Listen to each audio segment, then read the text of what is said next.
Francisco Isko Moreno Lumagoso, Vice Mayor Dr. Hani Lapu.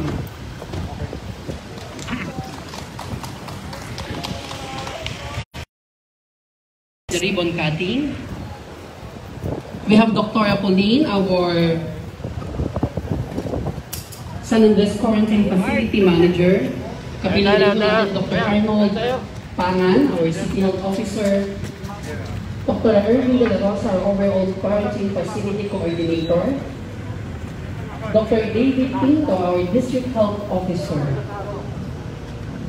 At kapilang rin po natin ang ating mga panauhin mula po sa DPWH South Manila Engineering District.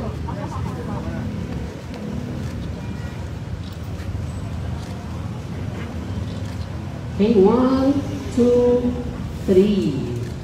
So muli po palakpakan po natin ang ating buting alcalde at vice mayor. Ngayon naman po ay inspection po nila ang loob. Siyempre, kasama po natin Engineer Mike Mahmoud, our District Engineer, Assistant District Engineer,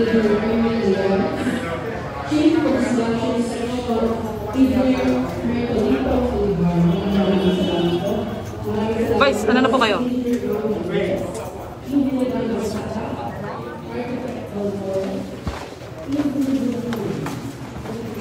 Daming plastic, sorry. Sige ma'am, pasok po. Alam mo, it's so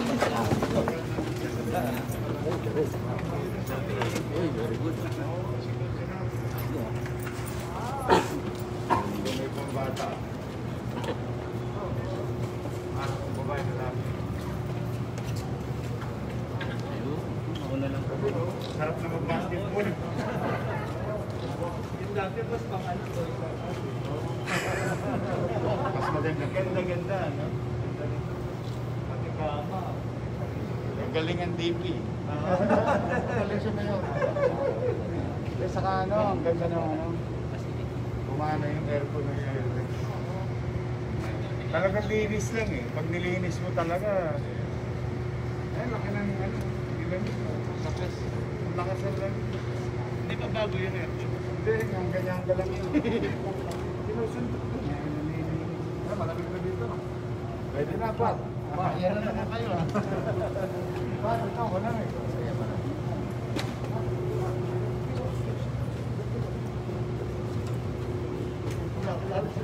Doc Fox. Lagi. Meron po. Good for 200. Wow! May internet. Yes po. Ito. Ang ganda ng yung kama, ang gaganda. Pwede mag-Netflix. Magandang Ang kama. Pwede nalagyan din natin ang electric fan. Oo, maganda electric fan dahil Lahat po yan. para maka-circulate. Kikinawin sila lalo. Maganda.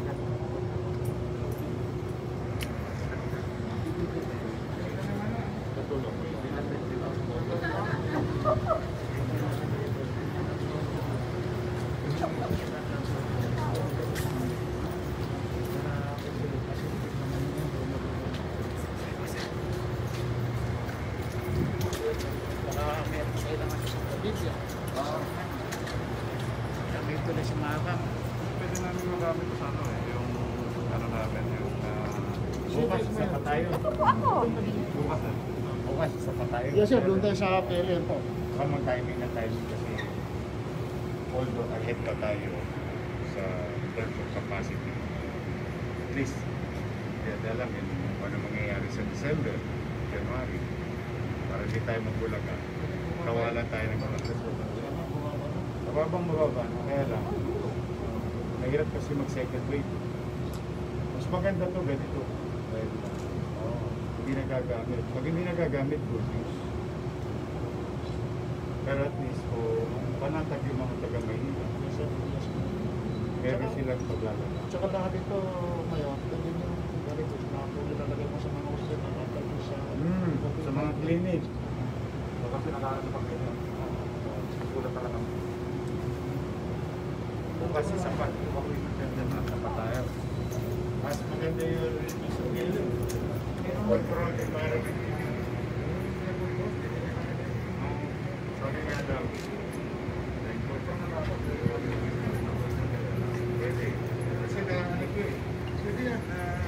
Sa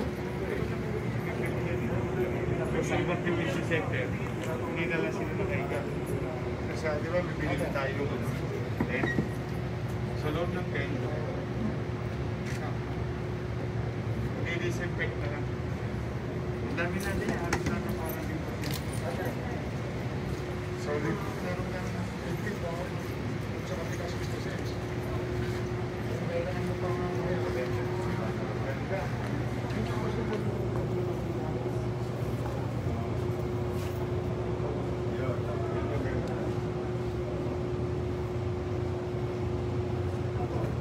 So yung gawa na sente, lalagay na natin. Tent kami. Ginagano lang ang tractor. Ito na kayo gala sila sa pag-order ka ng pagkain. Isang siopaw. Kayo. Pumunta rin dito.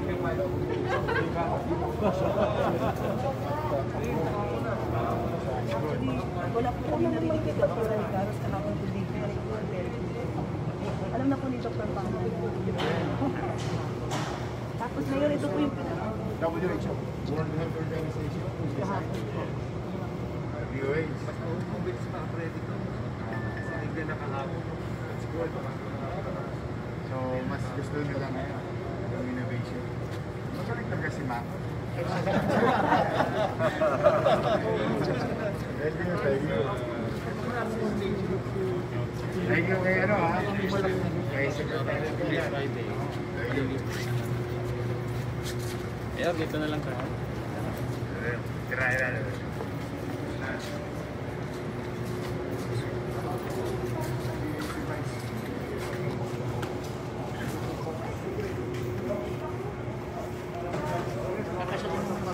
Sino?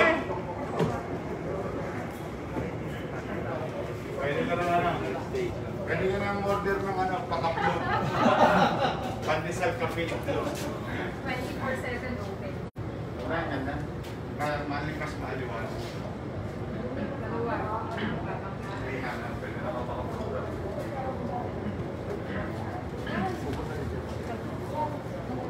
Ba't kailangan? Ayan.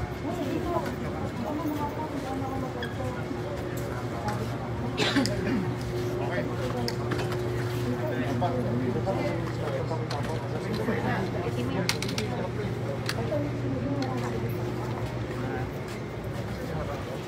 Ready guys? Wait lang. Ika po. Setup kayo, setup. Ito yung background natin. Ready? Rolling. Rolling? Oh, Mayor, ano tong bago natin? Ano? Ito yung malala mo nung nag-umpisa tayo, mga Marso, nagawa tayo ng medyo emergency quarantine facility dito sa San Andres. No? Ngayon naman, through the help of Secretary Villar, DPWH family, dito si Engineer Macod, no? Nakapagpatayo ulit tayo ngayon ng 54 cubicle na merong wifi, electric fan and air condition, banyo, mas maganda yung spacing, and natutuwa nga ako dahil nagustuhan din ng World Health Organization at saka DOH as per report of Manila Health Department. So this is our preparation in our small little way to continue to strengthen our load capacity, no? Na kung sakali wag naman sana loobin ng Diyos mangyari sa atin yung nangyari sa most portion of Europe na nagkaroon ng second wave, inaabatan namin yung posibleng hindi magandang mangyari sa December o Enero. So kung dumating yun, wag nga sana, at least kahit paano ang Maynila, meron pa rin kami mga espasyo. At we will continue to build more, better, and acquire more equipment, medyo upscale equipment in our hospital so that we can attend to infected individuals to be served with ample or best care sa aming mga healthcare institution. Mayor, sa ngayon po ba meron po tayong mga COVID positive na naka-standby na pong matransfer dito? Sa awa ng Diyos, we only have about 68%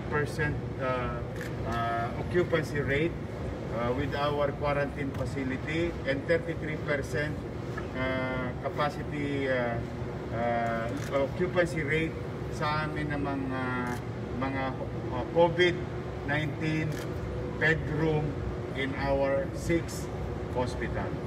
So, kung meron man, pwede natin ilagay dito. Pero so far, maraming salamat sa Diyos dahil sa hindi napupuno yung ating quarantine facility. But be that as it may, again and again, ito yung maliit naming kaparaanan ni Vice Mayor Hani at ng aming mga department head at lagi namin katulong ang national government at through DPWH, Secretary Villar, na talagang magpalawak pa ng mga quarantine facility sa mga gymnasium ng city at aming mga eskwelahan na pasamantala rin namin kinonvert as quarantine facility. Kaya panawagan dahil ang December talaga ang hindi mapigilan at saka yung mga translation. Okay. Ito po, paghahanda. Huwag naman sana. Ano po? Yung second wave. Kaya sana huwag nga tayo magpabaya, lalo ngayon, naulan, hindi natin alam, wala pang science na nagpapatunay na mas lalala ang COVID dahil sa ulan o magkakasipon ng mga tao. Pero pagkaganon man, mas mainam na rin, sundin natin ang mga payo ng mga doktor sa inyong mga regular na karamdaman. Pagdating naman sa COVID, naku, kailangan po natin seryosohin ito, mga kababayan. Ito po ay deadly virus at nag-i-spread na mabilis. Especially, malalagay sa alanganin yung mga lolo't lola natin. Kaya ang panawagan ko, bagamat hindi masyadong mapipigilan ang ating damdamin na patuloy i-practice yung mga kostumbre o nakagisnan, mga tradisyon. Pero pwede pa rin natin magawa yan in a responsible way. Maging responsable tayong mamamayan na ingatan ang ating sarili na kapag lumabas tayo, magsuot tayo ng mask. Kung kaya ninyo makabili, bili kayo ng face mask, face shield, o kaya naman maghugas ng kamay lagi, practice physical distancing. Alam ko po, excited na kayo pumunta sa Divisoria. Welcome po kayo sa Divisoria, sa Ilaya, Tabora, at sampang loob-loob ng Divisoria. Sa ano naman, sa Recto, simula Asuncion, at Abad Santos, Juan Luna, from Binondo to Recto, Soler, umasa ng ating mga kababayan na mga dadako sa Maynila. Yung mga malalaking kalsada na yan na dati ni tao hindi makadaan ay patuloy na dadaloy ang normal na trapiko. Ang kali magagamit ng tao maglakad man o sasakyan. Dahil alam naman namin gusto nyo makatipid. Pero ako pa rin ay patuloy na nanawagan sa mga dadayo sa lungsod. May COVID-19 pa ho sa Maynila.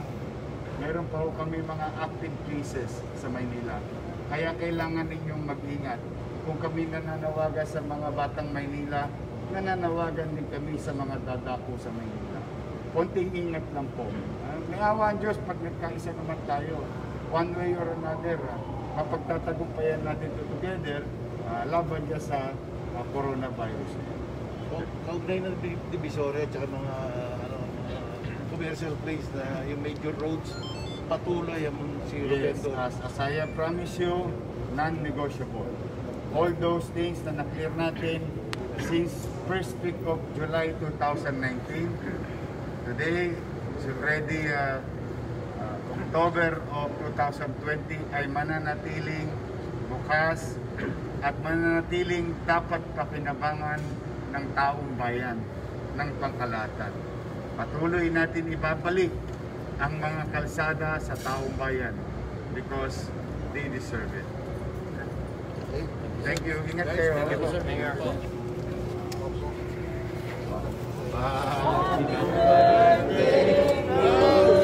One more round. Happy birthday to you.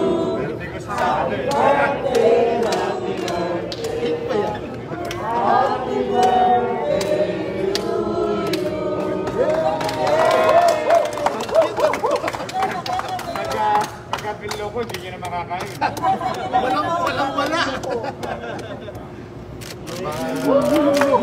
Biyak kita yan.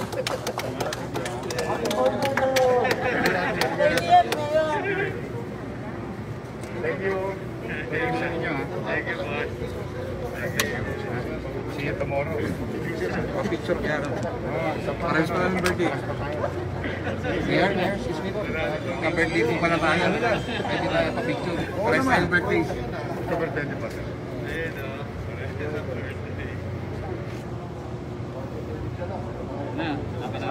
Sama mo na yung team.